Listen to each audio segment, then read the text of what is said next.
Kenalkan nama saya Jere Dana Saragi. Saya berasal dari Universitas Negeri Medan, Prodi Teknik Elektro.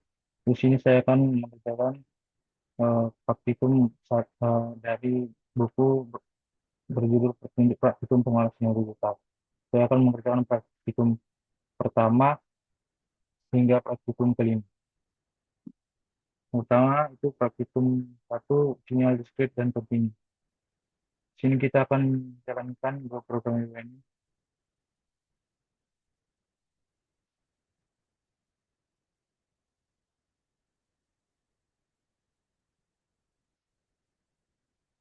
Saran saja.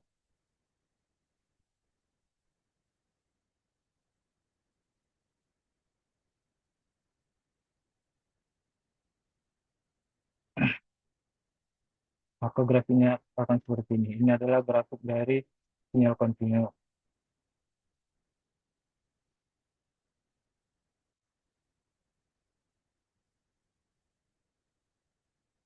Kita akan menjalankan program kedua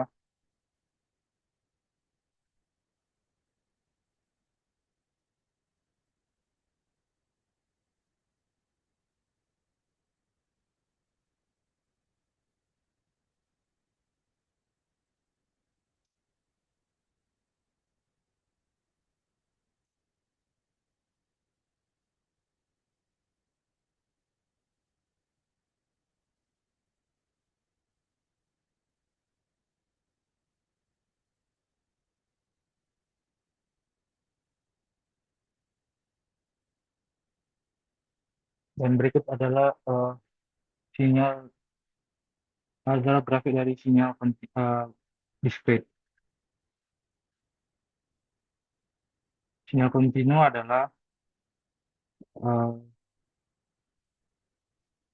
sinyal yang didefinisikan pada setiap titik waktu dalam satu rentang waktu tertentu. Sinyal ini memiliki nilai yang berubah secara mulus dan biasanya direpresentasikan sebagai fungsi matematis kontinu terhadap waktu.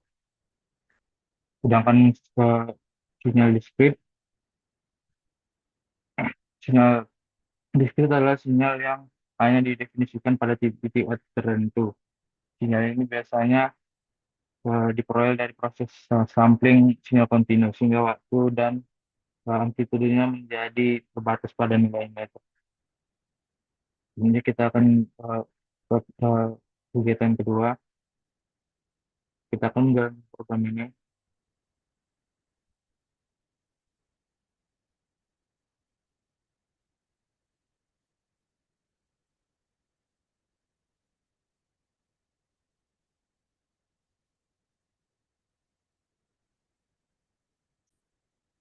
Kita akan menjalankan programnya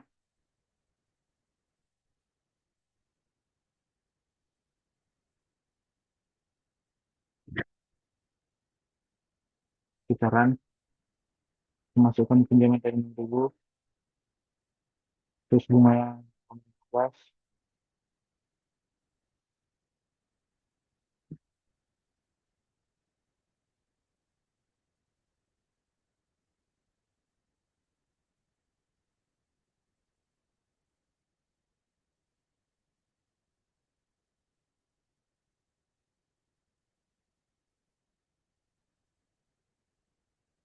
membayar per bulan tadi 150.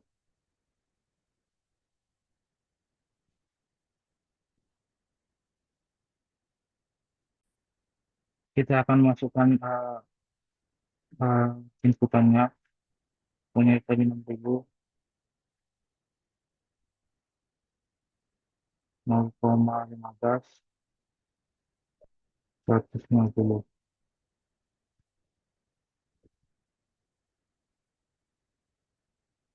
Pada bulan ke-36 di sini terdapat bahwa dia belum masuk utangnya. Kita coba yang kedua,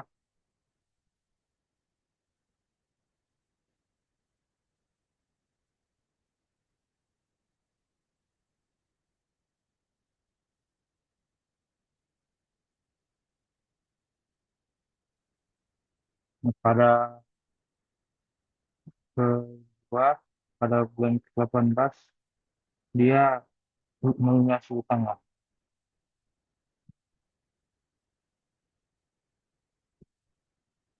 Selanjutnya yang ketiga itu kita jalankan programnya lagi,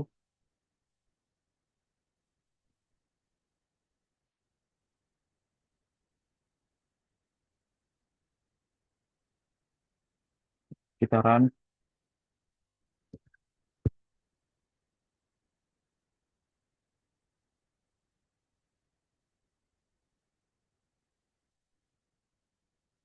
setelah coba run lagi.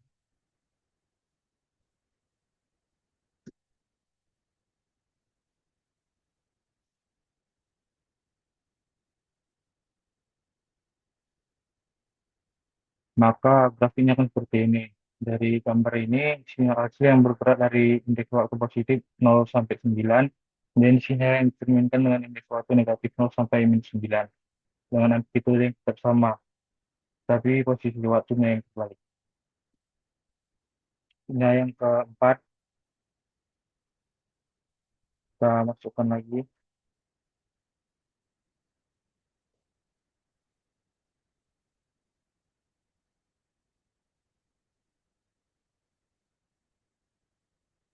itu baran,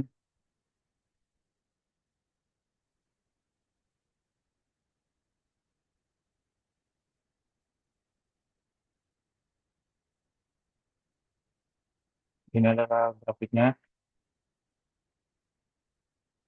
lalu penjelasan pengertian sinyal. Sinyal, pergeseran sinyal adalah operasi dasar dalam pengolahan sinyal listrik yang mengacu pada perubahan posisi sinyal pada sumber waktu tanpa mengubah bentuk atau amplitudenya. Sedangkan R dalam grafik itu untuk merubah warna grafiknya saja. Yang dimana warna grafiknya menjadi merah, R, yang artinya red. Selanjutnya yang kelima, geserlah sinyal X1 berikut ke dalam bentuk X2 sama dengan X1.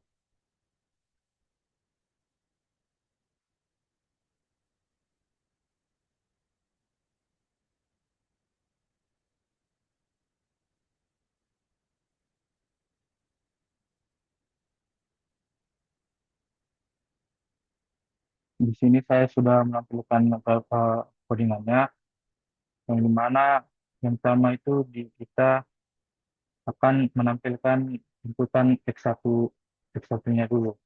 Baru yang kedua kita tampilkan inputan dari pergeseran apanya, yaitu X2.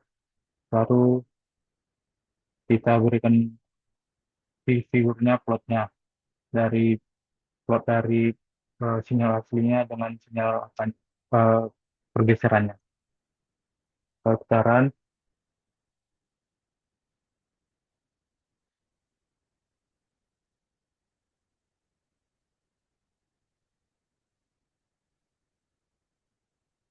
maka grafiknya akan seperti ini.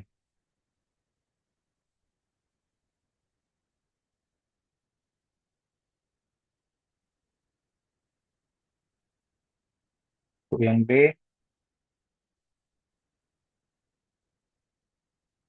sama seperti tadi, codingannya kita ambil masukkan sinyal asli, kedua sinyal pergeserannya, rumus sinyal pergeserannya, baru kita berikan figurnya. Sebaran,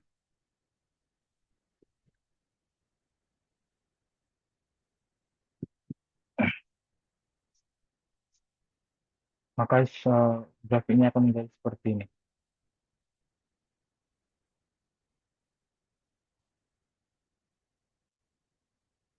Dan yang untuk yang C, sama seperti tadi kita masukkan sinyal aslinya, sinyal eh, keduanya atau sinyal yang hasil gesernya, baru kita masukkan plotnya.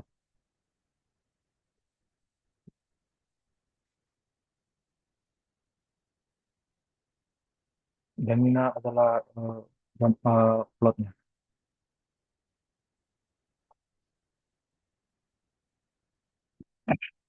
Selanjutnya praktikum kedua,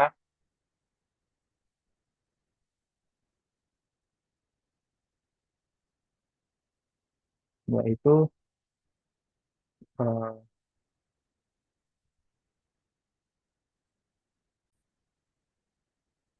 Di sini saya akan menjelaskan eh, codingan dari eh, praktikum kedua kegiatan pertama, yaitu di sini dia fungsi ini untuk memanggil atau merekam suara dari yang kita kumpulkan. Setelah itu ditampilkan, lalu disimpan, ya. Lalu di lalu ditampilkan lagi juga untuk bahwa sudah selesai. Baru setelah itu rekamannya dipanggil lagi, baru diputar. Setelah itu setelah rekamannya itu diputar, baru dianalisa dengan fungsi ini, lalu eh, diberikan plotnya, seperti itu. Selanjutnya yaitu yang kedua,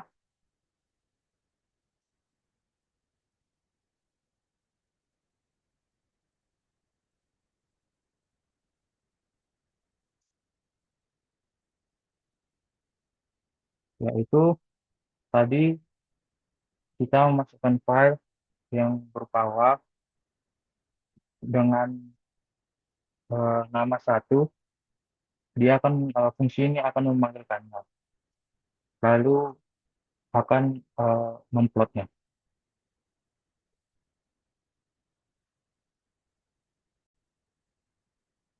Kalau kita ke model ketiga yaitu buatlah program menggunakan fungsi main, std, dan sum untuk menghitung rata standar deviasi dan energi total ya, suara.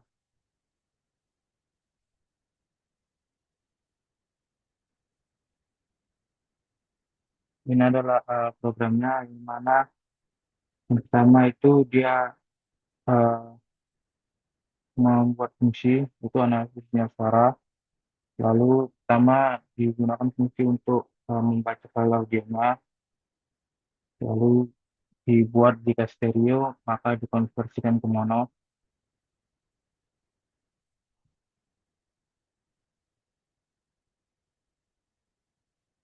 lalu dianalisis statistik sinyalnya menggunakan fungsi ini, lalu dianalisis spektralnya, baru divisualisasikan menggunakan figur. Pertama itu plot sinyal waktunya, yang kedua spektrum frekuensinya, lalu dibuat fungsi untuk menampilkan hasilnya. Selanjutnya praktikum ketiga, kita jalankan program ini,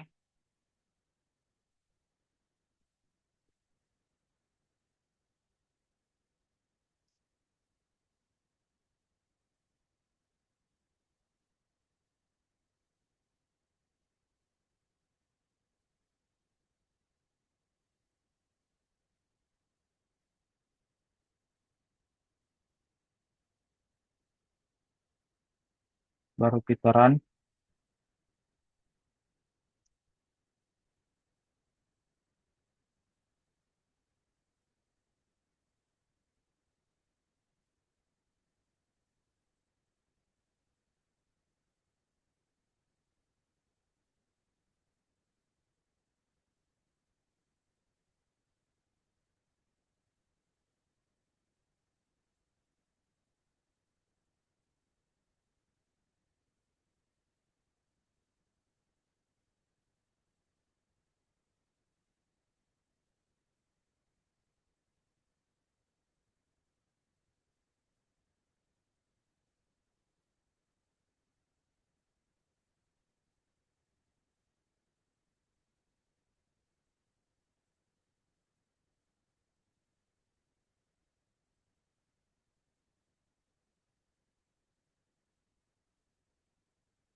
maka figurnya akan seperti ini.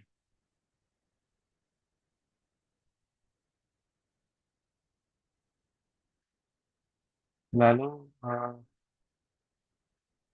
frekuensi pencuplikannya, adalah 8.000 Hz, artinya 8.000 sampel diambil setiap detik. Menurut teorema pencuplikan Nyquist Shannon, untuk merekonstruksi sinyal tanpa kehilangan informasi, frekuensi pencuplikan harus setidaknya 2 kali frekuensi sinyal tertinggi. Lalu jumlah titik pencuplikannya itu 512, yang berarti kita mengambil 512 sampel dari sinyal. Dengan frekuensi pencuplikan tadi 8.000 Hz, total durasi sinyal yang diambil itu adalah 0,064 detik. Lalu waktu sinyal berjalan, waktu total sinyal berjalannya adalah 0,64 detik, seperti yang dihitung di atas, seperti yang sudah dihitung tadi. Lalu selanjutnya, ulangi percobaan nomor 1 dengan mengubah fs dan f-nya.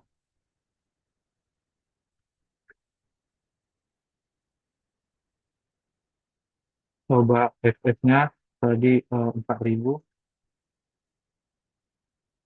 dan f-nya 12.000. Kalau kita jalankan,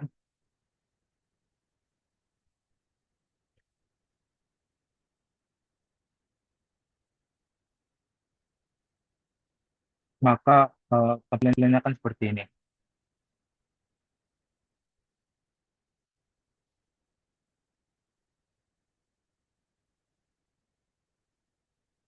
Eh, Pada percobaan yang kedua kali ini, sinyal mengalami aliasing karena frekuensi pencuplikannya 4.000 Hz, terlalu rendah untuk menangkap sinyal 12.000 Hz. Akibatnya sinyal asli terlipat menjadi frekuensi yang lebih rendah dan bentuk sinyalnya terdistorsi, tidak lagi menyerupai gelombang sinus murni.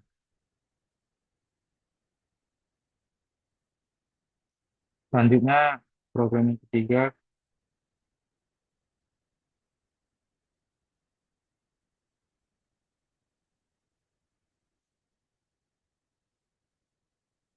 kita jalankan.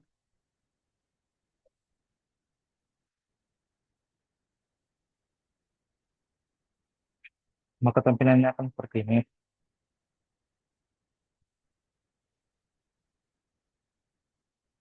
Nah, dari para pengaliasan dari gambar tersebut merupakan fenomena di mana dua sinyal yang berbeda frekuensi menghasilkan titik-titik sampling yang sama persis dari plot tersnya terlihat sinyal kontinu berwarna merah dan yang dengan frekuensi yang rendah, yaitu F sekitar 1/8 Hz, dan sinyal kontinu berwarna hijau yang frekuensi tinggi, di mana sekitar eh, se- -7/8 Hz, melewati titik-titik sampling yang identik. Titik sampling ini mengambil dengan total waktu 1 detik. Teorema ini terjadi karena frekuensi sampling tidak memenuhi kriteria teorema Nyquist yang mensyaratkan frekuensi sampling minimal 2 kali frekuensi sinyal tertinggi sinyal. Akibatnya sinyal frekuensi tinggi menyamar sebagai sinyal frekuensi rendah karena keduanya menghasilkan nilai yang sama pada titik-titik sampling.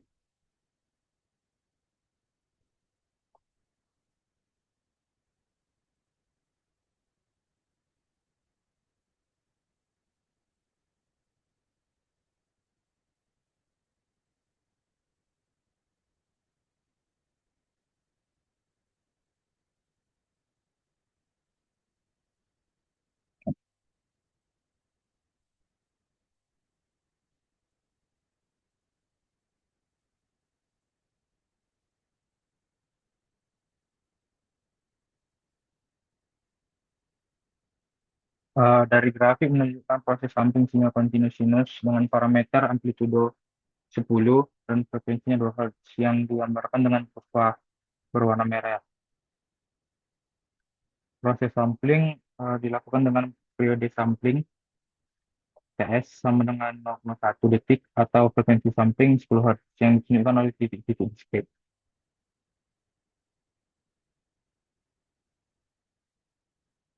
Berdasarkan grafik dapat dilihat bahwa sinyal kontinu berhasil diambil sampelnya dengan baik karena frekuensi sampling jauh lebih besar dari frekuensi nipis minimum yang diperlukan.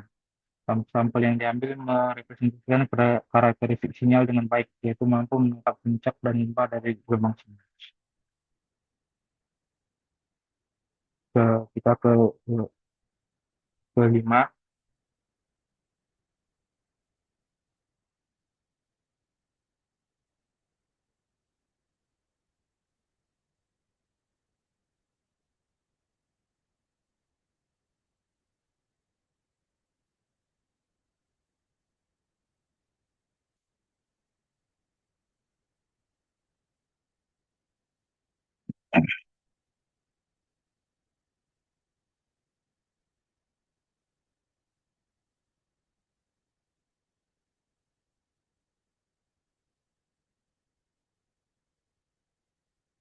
Nah, pada grafik yang ditampilkan terlihat sinyal sinus kontinu berwarna merah dengan amplitudo 5 dan frekuensi 3 Hz.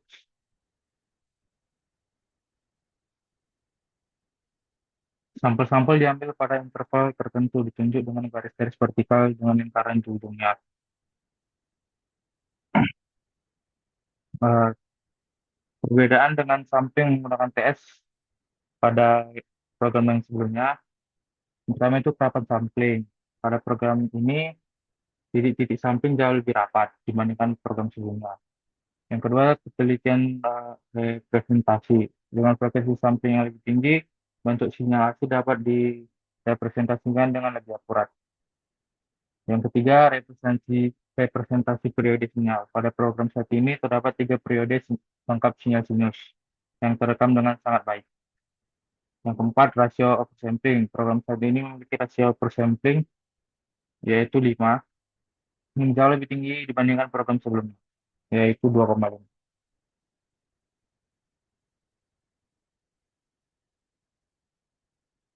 Selanjutnya, praktikum 4,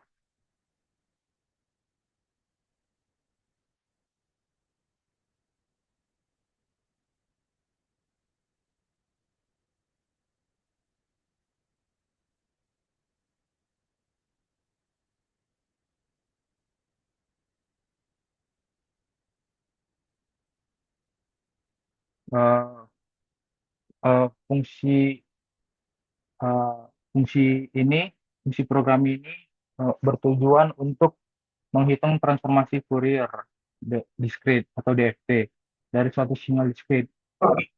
Fungsi DFT itu menerima input berupa vektor sinyal X yang mengubah menjadi vektor kolom.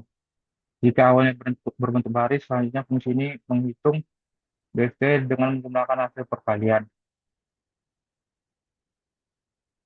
antara sinyal X dan eksponensial kompleks yang sesuai dengan formula DFT. Namun terdapat dengan DFT. Ini kita kedua,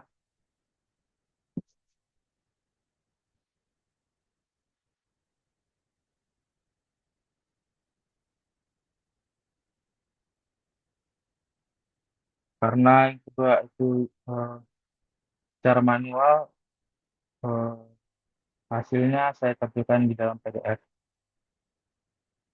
Oke, yang ketiga, tunjukkan DFT dalam bentuk rektangular dengan endpoint. DFT kurang 4 dari sinyal berikut.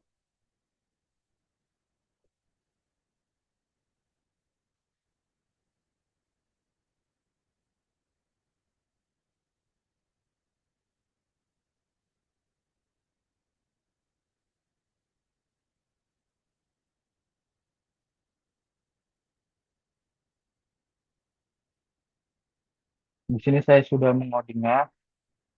Yang pertama itu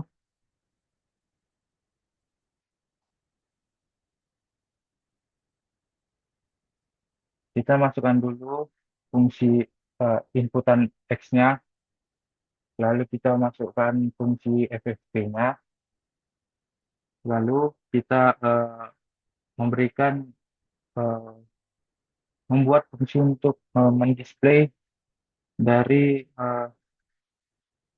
DFT hasil DFT rektangularnya. Eh, Hasil DFT dalam bentuk rektangular. Setelah itu untuk memastikannya kita masukkan lagi eh, fungsi untuk menghitungnya secara manual, yaitu ini. Lalu kita bikin fungsi untuk menampilkan hasil dari manual.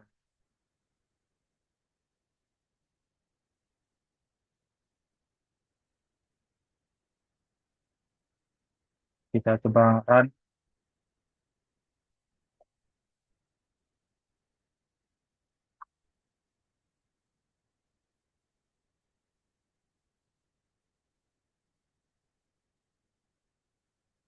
maka hasilnya akan seperti ini.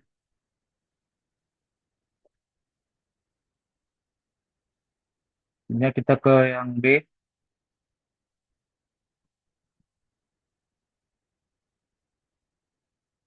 sama seperti tadi, kita masukkan dulu inputan N-nya, X-nya, lalu kita masukkan fungsi untuk FFT, baru kita input hasil FFT-nya, lalu kita masukkan untuk yang inputan untuk perhitungan manualnya, lalu kita tampilkan. Saran lagi,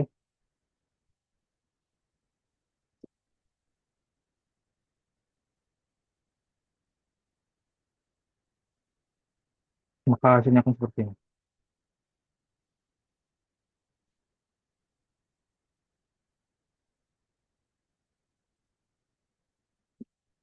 Untuk yang C, saya juga sudah mengcodingnya, sama seperti tadi, kita masukkan inputannya dan X-nya, lalu kita masukkan fungsi FFT-nya, lalu kita masukkan fungsi untuk menampilkan hasil FFT-nya, lalu kita masukkan inputan untuk si eh, menghitung secara manualnya, lalu kita masukkan fungsi untuk menampilkan hitungan manualnya.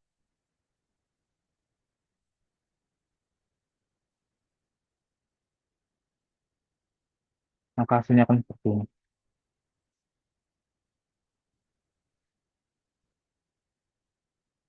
Untuk yang D, sama seperti sebelumnya juga, kita masukkan inputan X-nya, lalu masukkan fungsi FFT-nya, lalu kita masukkan eh, fungsi untuk menampilkan hasil FFT-nya, baru kita masukkan inputan untuk menghitung manualnya, lalu kita masukkan fungsi untuk manualnya, lalu kita masukkan fungsi untuk menampilkan hasil perhitungan manual.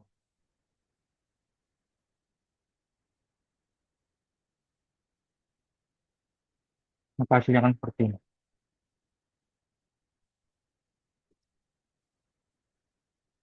Yang keempat, tulislah fungsi uh, UDIFST berikut pada MATLAB.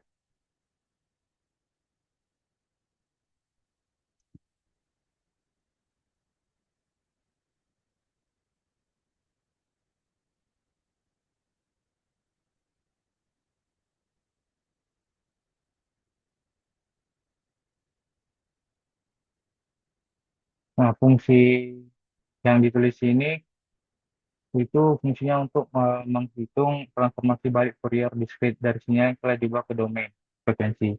Fungsi ini menerima input berupa vektor kolom XK yang merupakan hasil dari transformasi Fourier discrete. Fungsi ini dapat digunakan untuk mengalihkan sinyal dari domain frekuensi ke domain waktu, memungkinkan analisis lebih lanjut atau pengurusan sinyal. Dengan menggunakan fungsi ini, pengguna dapat dengan mudah melakukan transformasi balik dari hasil DFT yang telah dihitung sebelumnya.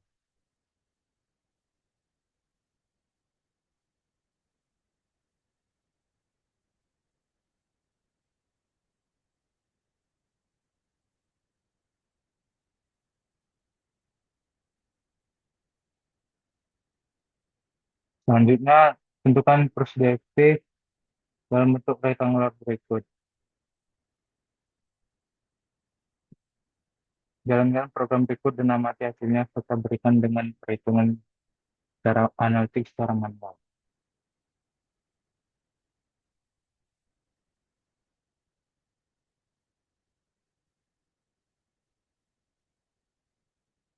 Percobaan,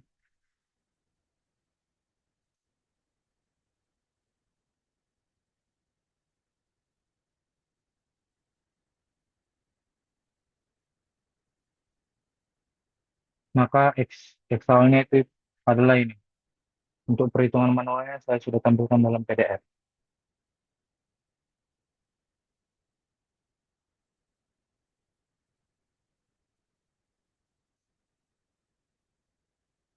Dari soal untuk soal ke-6 dari soal nomor 3 tentukan persedia-sedianya menamati hasil serta berikan penjelasannya.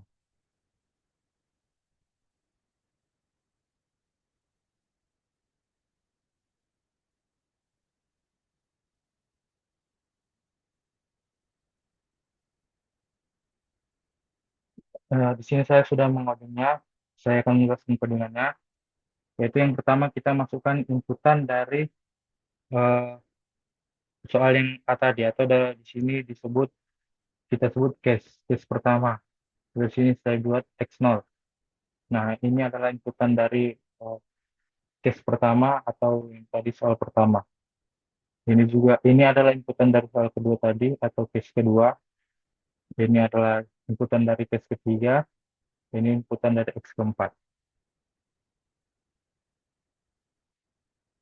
Lalu di sini kita akan di sini perintahnya itu untuk menampilkan hasil dari semua kasusnya tadi, keempat ini. Di sini adalah fungsi untuk menampilkannya.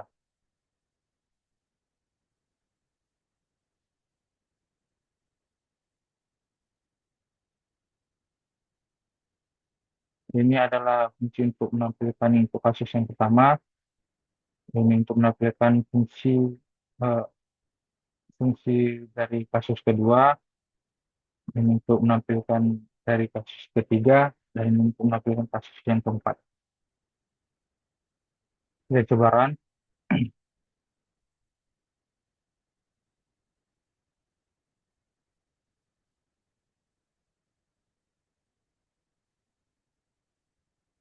maka akan seperti ini. Kasus pertama, original signalnya itu minus 1101. Case kedua, minus 1002. Case ketiga, minus 100. Minus 1101. Minus 1002. Yang case ketiga, 1101.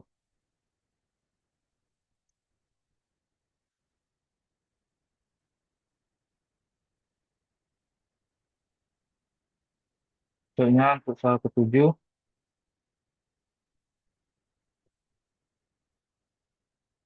jalankan program berikut untuk eh, menentukan efek dari suatu sinyal XK.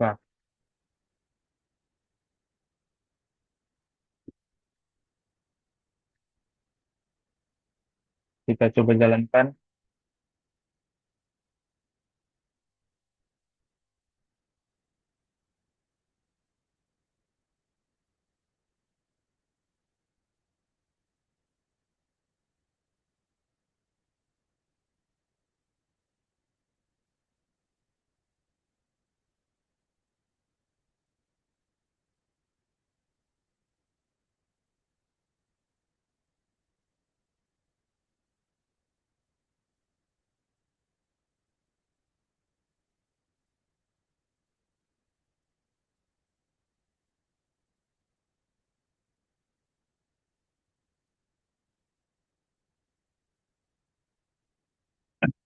Ini adalah hasil grafiknya.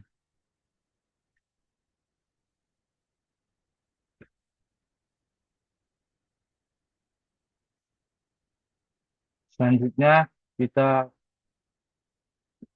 Soal 8 untuk menentukan inverse FFT dapat digunakan di FFT. Ditambahkan program berikut. Jadi kita akan menambahkan program berikut ke program ini tadi, nomor 7.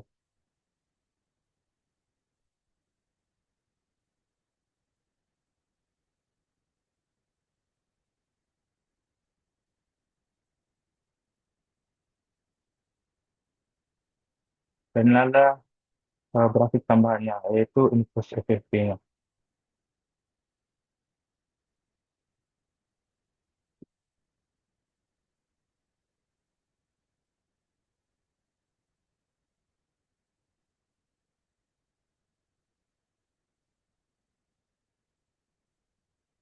Nah, setelah menjalankan kode tadi, kita dapat grafik ketiga yang kita hasil dari inverse FFT-nya.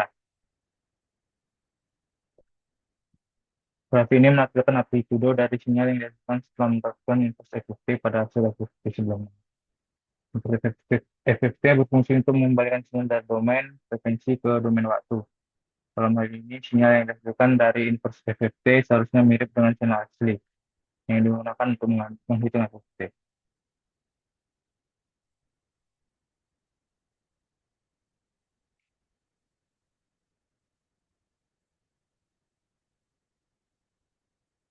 Terus selanjutnya ke praktikum kelima,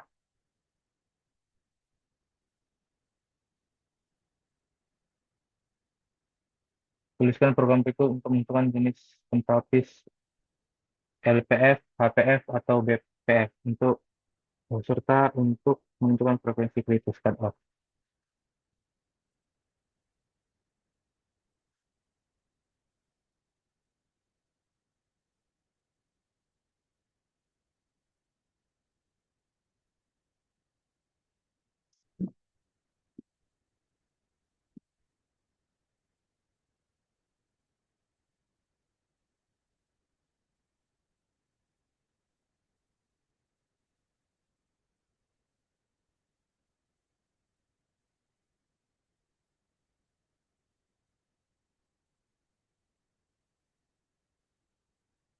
Pada filter H1S ini, yaitu adalah low pass filter. Untuk yang kedua ini, dia adalah high pass filter. Dan untuk yang ketiga ini adalah dia band pass filter. Eh, LPF sendiri adalah filter yang memungkinkan sinyal dengan frekuensi lebih rendah dari frekuensi filter, frekuensi cutoff tertentu untuk dilewati, sambil meredam sinyal dengan frekuensi tinggi dari cutoff-nya. LPF digunakan untuk menghilangkan noise frekuensi tinggi dan menghaluskan sinyal. Eh, HPF atau high pass filter yaitu filter yang mengirimkan sinyal dengan frekuensi lebih tinggi dari frekuensi cutoff tertentu untuk lewat, sambil meredam sinyal dengan frekuensi lebih rendah dari cutoff. Selanjutnya yaitu filter bandpass filter, BPF. Filter ini adalah filter yang memungkinkan sinyal dalam rentang frekuensi tertentu untuk lewat, sambil meredam frekuensi dari luar rentang ini. BPF ini digunakan untuk mengisolasi komponen frekuensi tertentu dan menolak noise frekuensi rendah dan tinggi.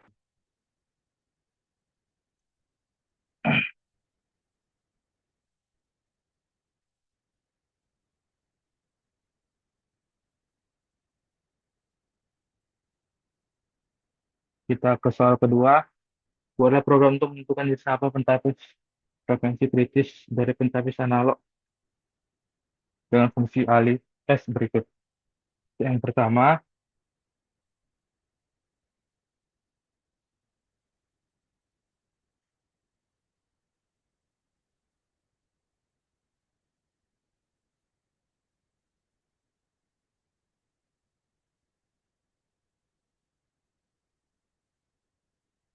di sini saya sudah membuat codingannya dan saya akan menjelaskannya. Yang pertama, kita membuat fungsi alihnya, yaitu ini. Setelah itu kita membuatkan fungsi untuk menampilkan fungsi alihnya.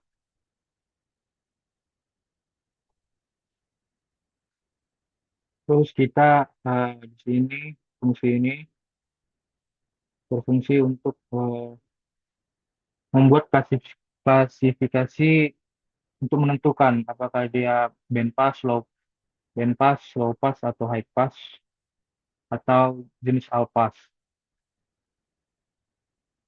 Jadi disinilah dia ditentukan apa dia filter filter jenis apa. Jadi baru setelah itu kita buat eh, saya buat eh, fungsi untuk menampilkan hasilnya. Coba kita coba untuk merekam.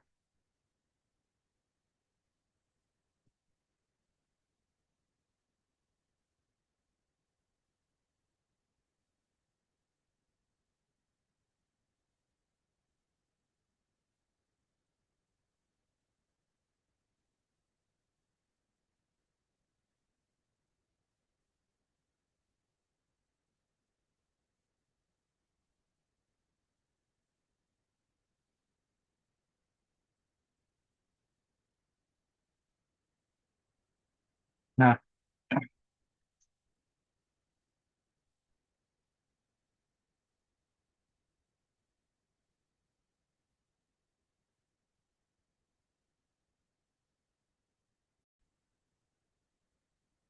kita coba untuk mengulangi codingannya, kita run.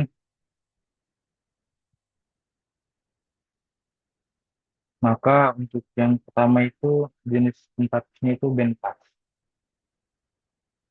Untuk yang B-nya, saya sudah mengodingnya juga, sama seperti yang tadi. Codingannya hanya saya masukkan inputan eh, untuk HS-nya yang berbeda. Jadi saya coba run saja.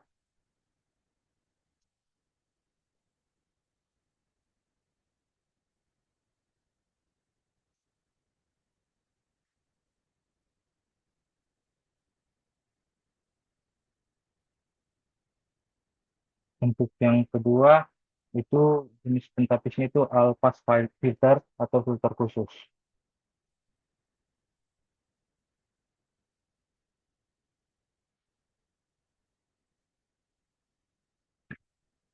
Untuk yang ketiga, saya sudah juga mengodingnya dengan memasukkan input untuk soal nomor tiganya.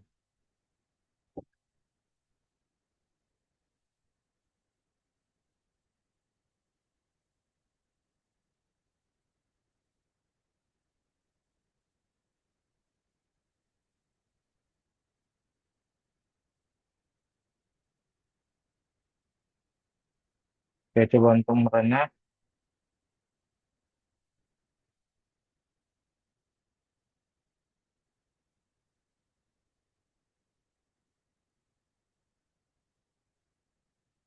Untuk yang ketiga itu eh, jenis pentapisnya itu low pass filter.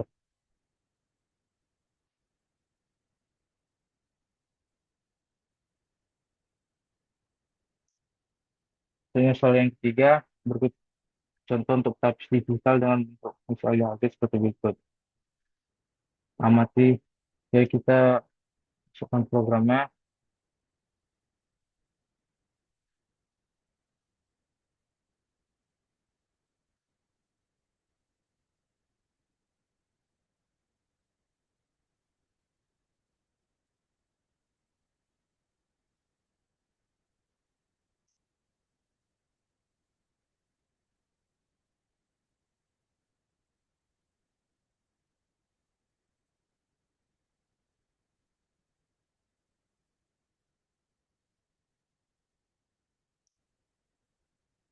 saya coba untuk merunnya.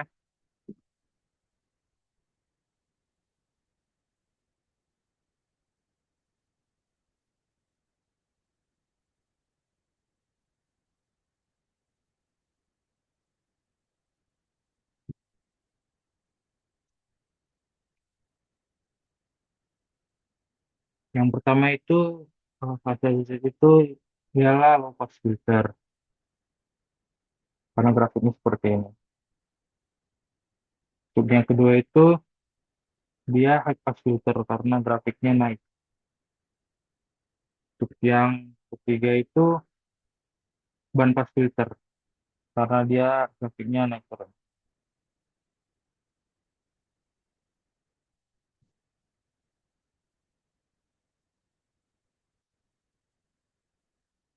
Soal yang keempat,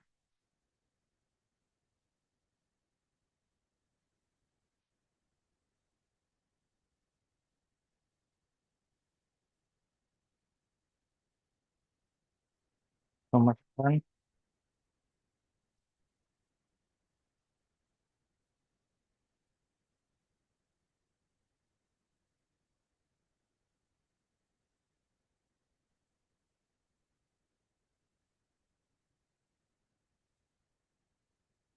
saya sudah mengkodingnya. Di sini saya akan menjelaskan codingannya. Yang pertama itu eh, kita masukkan dulu eh, untuk inputan digital filternya. Fungsi ini untuk menganalisis digital filternya. Baru setelah itu kita masukkan frekuensinya. Baru kita membuat plot untuk respons respons dari magnitudonya. Selanjutnya kita akan membuat fix dan valinya menggunakan fungsi ini. Baru setelah itu kita buat low pass mana yang pas untuk dia. Apakah low pass filter atau high pass filter atau band pass filter atau band stop filter atau filter lain. Lalu kita akan menampilkannya dengan fungsi ini. Kita coba run.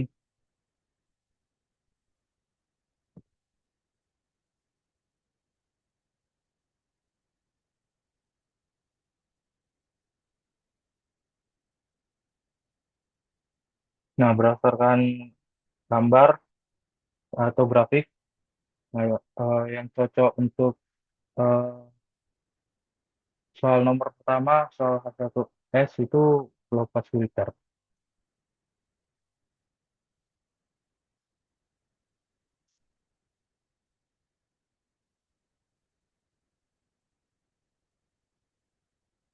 Jadinya untuk soal yang kedua,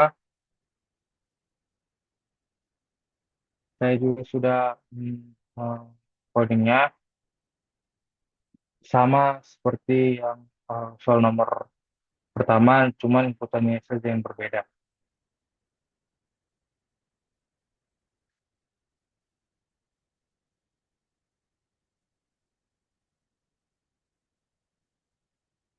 Nah, berdasarkan gambar, itu eh, jenis penetapis yang paling cocok itu high pass filter. Selanjutnya soal yang ketiga, saya juga sudah mengkodenya sama seperti soal kedua sebelumnya. Saya coba run,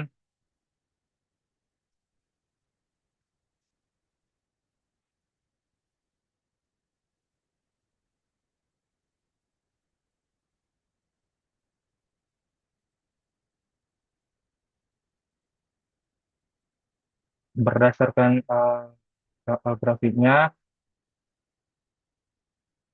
eh, fungsi fungsinya jenis pentatusnya itu tidak dapat ditemukan atau tidak diketahui berdasarkan eh, codingan yang saya berikan.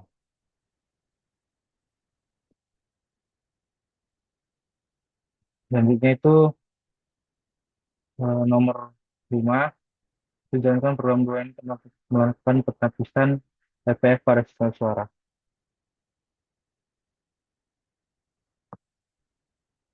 Saya akan menjelaskan codingannya.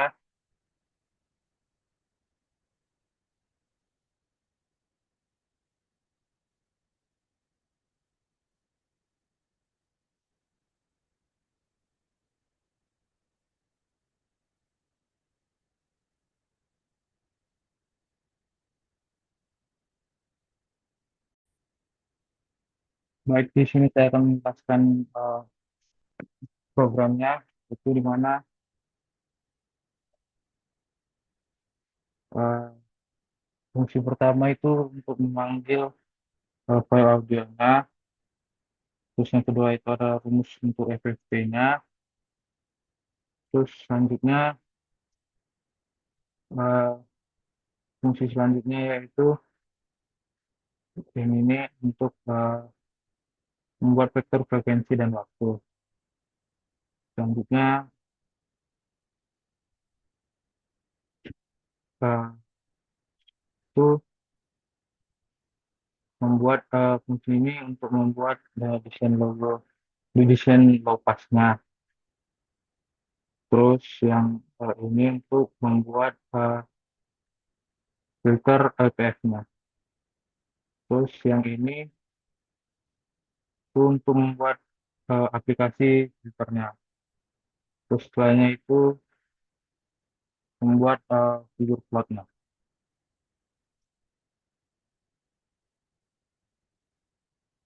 Selanjutnya yang keenam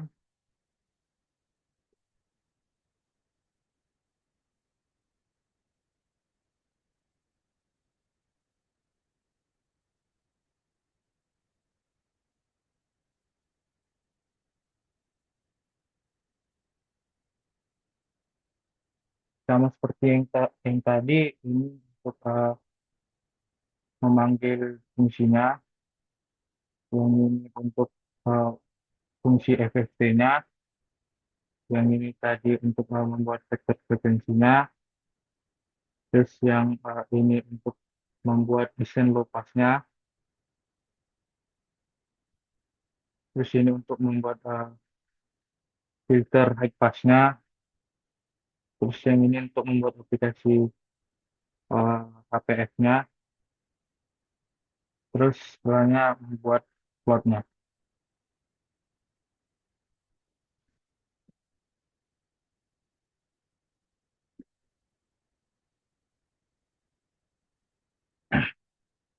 Program selanjutnya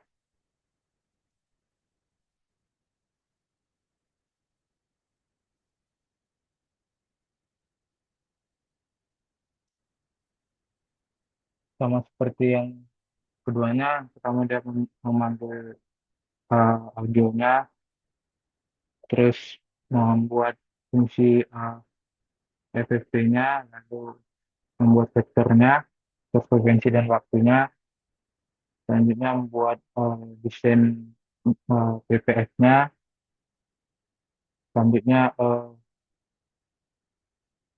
membuat eh, filter BPF-nya, setelahnya membuat aplikasi filternya, setelah itu membuat plotnya.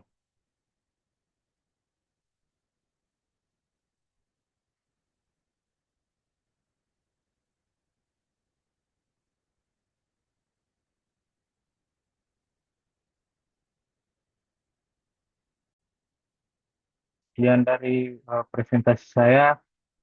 Jika ada eh, kurang atau kesalahan dalam pengerjaan atau salah ucapan, mohon dimaafkan. Terima kasih.